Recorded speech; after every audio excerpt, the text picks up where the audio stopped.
The Cycle of Day and Night by Namkhai Norbu. In the Tibetan language, Tome Naljor Jilam Cher Nyen Sen Korloma. In the English language, the cycle of day and night where one proceeds along the path of the primordial yoga. Homage to the Master. I pay homage with great devotion of my three gates, of body, voice, and mind, to all the masters of the Dzogchen lineage, such as Changchub Dorje, who encompasses within himself all of the Buddha families, as well as Urgyen Tenzin and Dorje Paldron.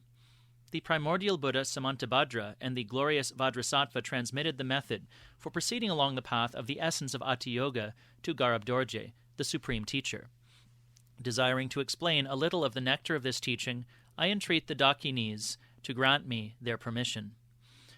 We should always train our minds with the fourfold change of attitude, and we should never separate ourselves from that yoga in which we are aware of our own innate presence as being our true master. Continuing with this mindful awareness, without distraction in the 4 moments of eating, sitting, walking, and sleeping, is the root of the practice. Certainly, with respect to the day and the night, there does exist a principal daily practice which proceeds as a continuous cycle. The practice of the day which governs the activities of the 3 moments of eating, sitting, and walking is comprised of 3 topics: understanding, stabilizing, and progressing in the practice.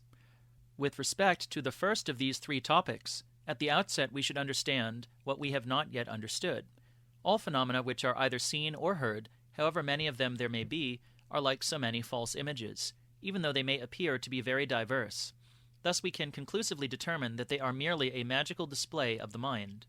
The nature of the mind is from the very beginning empty and without a self.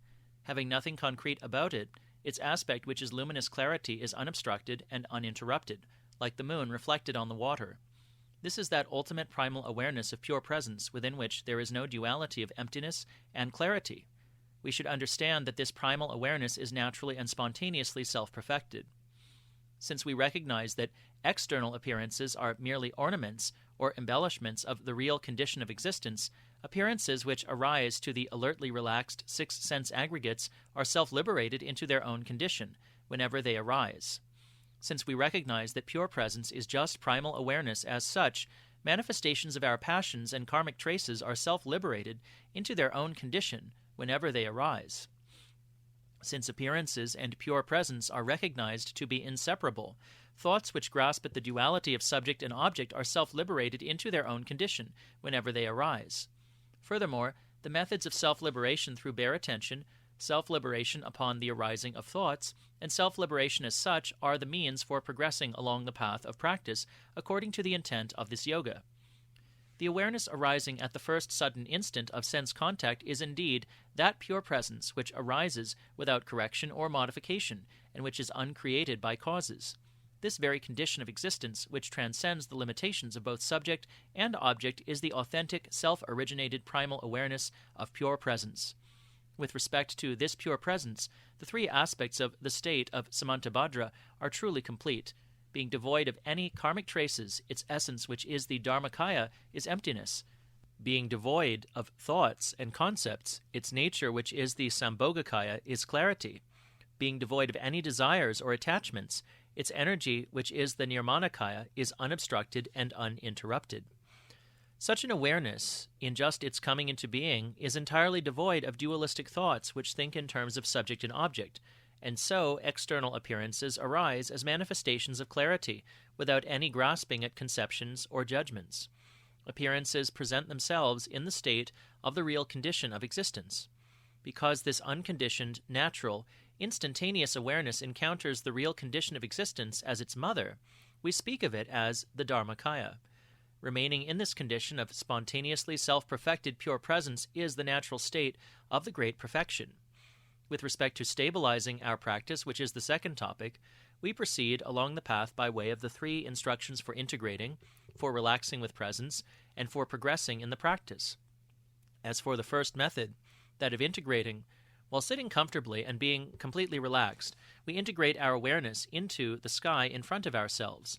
When we settle thus into an alert, relaxed state without distraction and without constructed meditation, this initial awareness, which is like the clear, empty sky, is also a condition devoid of any attachments or grasping at conceptions and judgments. It is just luminous clarity or just pure presence, and it is similar to a moment of surprised astonishment. This pure presence arises in a bare and naked fashion without duality or distinction between the calm state and the movement of thoughts. While continuing in contemplation, without falling under the power of either drowsiness or agitation, we find ourselves in a state which is present in profound lucidity and vividness.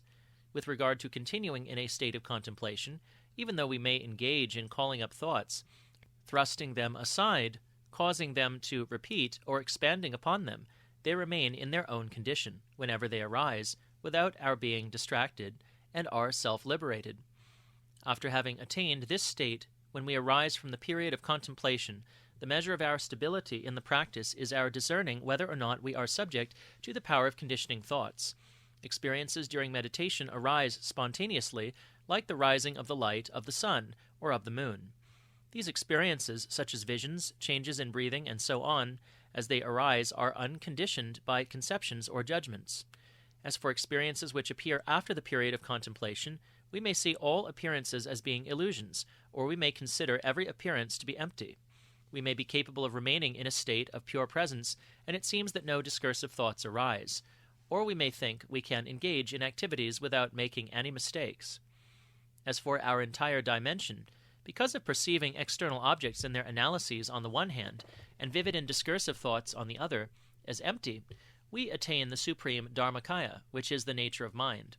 Since this condition is in no way contaminated by thoughts, characteristics, or cognitions, we come to attain a pure primal awareness unsullied by discursive thoughts. Since our obscurations and karmic traces are now completely purified, our passions are no longer out of control. Because this is the case, even though we may be ordinary individuals, we now find ourselves raised higher than all the realms of samsara, and we are known to belong to the family of the exalted ones, arhats. As to the instructions for relaxing with presence, whenever appearances arise, in whatever way they may arise, without any correction or modification, we should look upon them as mere ornaments or embellishments of the primordial state itself, which is the real condition of existence. In that state, our internal pure presence is uncorrected, clear, vivid, and naked. Thus, while relaxing alertly with presence, when thoughts arise, we relax them into their own condition just as it is. With respect to the objects of the six sense faculties, when they simply arise as ornaments of the state of presence in a lucid fashion, without any obstruction and without any intellectual analyses, then they are entirely perfect just as they are, as the potency of pure presence without any grasping after conceptions or judgments. Continuing in this state without any duality is said to be relaxing with presence. While continuing in the period of contemplation, without engaging in any analyses of the objects of the five senses, appearances are allowed to arise clearly and luminously in an alertly relaxed fashion, without any distraction or grasping after conceptions and judgments. Then, after having concluded a period of contemplation, a primal awareness will present itself which is based on one or another of the objects of the six sense aggregates. Any such appearances, whether material or not, will seem to have no concrete reality. Whenever discursive thoughts engendered by the five poisons arise, we alertly relax in the face of them without grasping at conceptions or judgments. On the other hand, we should not try to block them with some antidote or transform them by means of some method. Since they are neither blocked nor transformed, the passions which arise on the path are self-liberated, and a primal awareness is present. Experiences arising during meditation practice manifest as clarity and emptiness.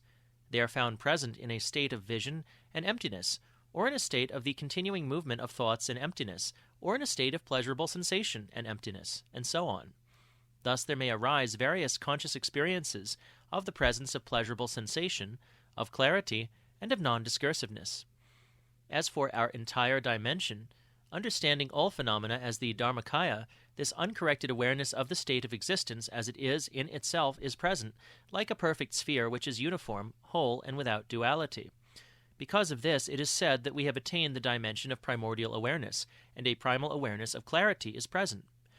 Since objects which we perceive are actually manifestations of the real condition of existence, our passions and obscurations become purified. Because this primal awareness of pure presence is present, we disentangle ourselves from engaging in any sort of negative behavior. And since we have become liberated from our passions, karmic traces, and obscurations, we are known to belong to the family of the noble bodhisattvas. As for progressing in the practice, which is the third topic to be considered, in an uncorrected, spontaneously self-perfected state, this initial instantaneous awareness remains present and unmodified. It is a non-discursive pure presence which is lucid and vivid. Thus, our continuity of awareness remains stable and undistracted. While continuing in a period of contemplation, neither influenced by drowsiness nor by agitation, everything manifests itself as emptiness, which is the real condition of existence. Then, after having concluded a period of contemplation, without being conditioned by thoughts, we should continue in the state of the nature of mind, just as it is in itself. With respect to experiences during meditation, we find ourselves in a non-dual state, whether we are meditating or not meditating. All appearances arise entirely as the manifestation of the energy of our contemplation. The real condition of the existence of all phenomena, just as they are, presents itself without moving from the naturally occurring primordial situation. As for our entire dimension, all phenomena, whether visible or invisible, are entirely purified of themselves in the state of the real condition of existence. Therefore, we attain the supreme dimension of non-duality, and a supreme primal awareness which is in no way clothed in mental activities is present. Through completely purifying our obscurations to knowledge, we thus attain a knowledge of all phenomena, just as they are in the real condition of their existence.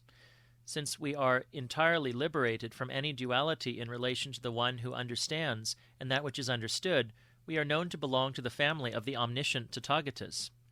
Now, with respect to proceeding along the path through the practice of the night, here we should train ourselves in two practices, one in the evening when we fall asleep, and the other in the morning when we awaken again. In the evening, before falling asleep, we should allow our sense faculties to settle into a condition of continuous contemplation. Furthermore, we should integrate our practice of concentration with our sleep. At the moment of falling asleep, we should visualize a white letter A, or a small sphere of 5 colored lights, in the space between the eyebrows. This is visualized clearly as being just about the size of a pea. First, we fix our awareness on this. Then we relax our awareness a bit and allow ourselves to fall asleep. When we fall asleep in a state in which the 6 sense aggregates are alertly relaxed into their own condition, our awareness does not become polluted by the grime of discursive thoughts, and the natural, clear light appears. We thus find ourselves in the presence of the real condition of existence without any discursive thoughts distracting us. Or then again, when we observe this instantaneous awareness at the moment it arises, we cannot see anything whatsoever in it that can be identified as calm or the movement of thought. Thus, finding ourselves in a state of alert, vibrant presence, we settle into a quiet awareness and fall asleep. The process of falling asleep is the cause of our entering into the clarity of the real condition of existence. Our senses are then absorbed completely into the Dharma Dhatu, in a state of pure presence. For as long as we are falling asleep, it is possible to continue finding ourselves being present in the state of just that real condition of existence. Having become entirely disengaged from our karmic traces of a material body, our karmic traces of vision, and our karmic traces of mental activity, no further mental activity will arise prior to the onset of dreaming. We continue to find ourselves in the presence of the state of the real condition of existence. Thus we will experience a certain degree of merging with the natural clear light. At the moment when we actually fall asleep, no discursive thoughts whatsoever will arise, and our state of pure presence is absorbed into its mother, the natural clear light, and we find ourselves present in the state of the real condition of existence. Subsequent to this period of contemplation, which is the natural clear light, we will come to recognize our dreams to be merely dreams when we enter into the dream state. Finding ourselves freed of all illusions, dreams manifest in a helpful, friendly fashion as our dimension and our primordial awareness. In the early morning, immediately upon awakening, a primal awareness arises which is uncorrected and present in its own condition. If we remain in this natural state without distraction and without meditating on anything, then we will find ourselves quietly present, undisturbed by any discursive thoughts. This is known as the state of the Guru Samantabhadra. Looking directly into the face of that state of pure presence, we observe with bare attention who it is that is meditating. Not finding anything recognizable or confirmable there, a lucid and naked self-originated primal awareness self-liberates as it arises. Then a non-dual primal awareness becomes present. At that moment, finding ourselves beyond all objective vision and transcending all discursive thoughts which grasp at duality, a primal awareness of non-discursiveness becomes clearly manifest. Since we are aware, a primal awareness of clarity, unsullied by the taint of discursive thoughts, becomes clearly manifest. Since there is no duality of subject and object present, a primal awareness of pleasurable sensation becomes clearly manifest. Since we have come to understand that all phenomena are in themselves actually the real condition of existence, a primal awareness which is in no way mistaken becomes supremely manifest. And since a primal awareness of quantity, which knows each thing in its individuality, becomes clearly manifest in its entirety, the inherent nature of the three dimensions of our existence becomes supremely manifest. When one practices the essence of this yoga, both day and night, the whole of our dimension of life enters into contemplation. Becoming familiar with the practice, our passions will arise on the path as something useful to us. Certainly we will attain the full measure of accomplishing the benefit of beings, whose numbers are equal to the vastness of the sky, because of realizing the three dimensions of our existence. The measure of our familiarity with this practice is the degree to which we are able to recognize our dreams to be dreams, while we are still asleep. Since attachments to sensations of pleasure and pain will be overcome day by day, we find ourselves in a state of integration, in no way clothed in concepts or judgments. Because primal awareness is present, all appearances arise as friends who can help us on the path. The continuity of illusion is thus interrupted, and we find ourselves in the presence of the state of the real condition of existence. Since the practitioner of Ati Yoga, throughout both the day and the night, remains without moving from this state of the real condition of existence, it is said that he or she may realize Buddhahood even in the instant between two breaths. So it was said by that great being, Garab Dorje. With regard to the passions arising on the path as something useful in our practice, without categorizing phenomena as either good or bad, we find them present in the state of the real condition of existence. Because all of them are present in total awareness, without there being any conceptualizing with regard to them, we recognize delusion itself as being nothing other than non-discursiveness. Phenomena manifest non-discursively as the real condition of existence, just as it is in itself. All phenomena which appear as objects of the six sense aggregates are present in luminous clarity and lacking in any inherent nature. Because of that, we recognize anger to have the character of clarity, and it manifests now as the primal awareness of clarity. Everything which manifests externally is the real condition of existence, while internally pure presence is primal awareness. Because the sensation of great bliss, which is without any dualistic distinctions, has the nature of energy, we recognize desires to represent in actuality the potency of great bliss, which is spontaneously self-perfected without any limitations. Moreover, other beings are benefited by way of the three dimensions of our existence. Furthermore, the three poisonous passions manifest themselves entirely as the dimension of our existence and its inherent primordial awareness. And because of that, everything which arises from them is present also as our dimension of existence and its inherent primordial awareness. Because what we call passions no longer exist, no further causes for transmigrating in samsara exist.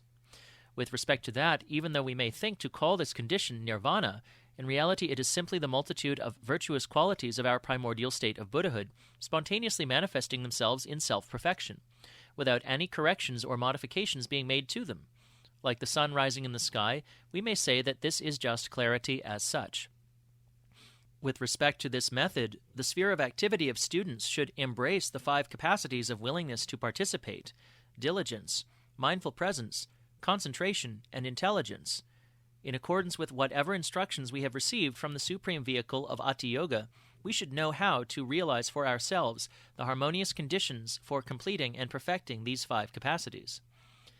Having stated all this, by virtue of these few succinct words which give a little of the nectar of the state of the Master Kunsang Garab Dorje, may I and all other beings, equal in number to the vastness of the sky, who are linked with me karmically and spiritually, come quickly to attain the very status of the victorious Jina Samantabhadra. This text, which is intended for those who desire to participate in the supreme vehicle of Dzogchen, was set down in memory of Mr. Paul Anderson, who has passed away peacefully. Because we are beginning a retreat at the Dzogchen community of Conway, in the eastern part of America, this text was written by the Dzogchen practitioner Namkhai Norbu in the year of the water pig, in the 9th month, on the 3rd day, which is surely a day of good fortune. Conway, Massachusetts, October 9th, 1983. At the request of Namkhai Norbu Rinpoche, and in collaboration with the members of the Dzogchen community of Conway, this text on the continuous practice of Dzogchen contemplation was translated into the English language by Vajranatha John Murden Reynolds. Sarva Mangalam.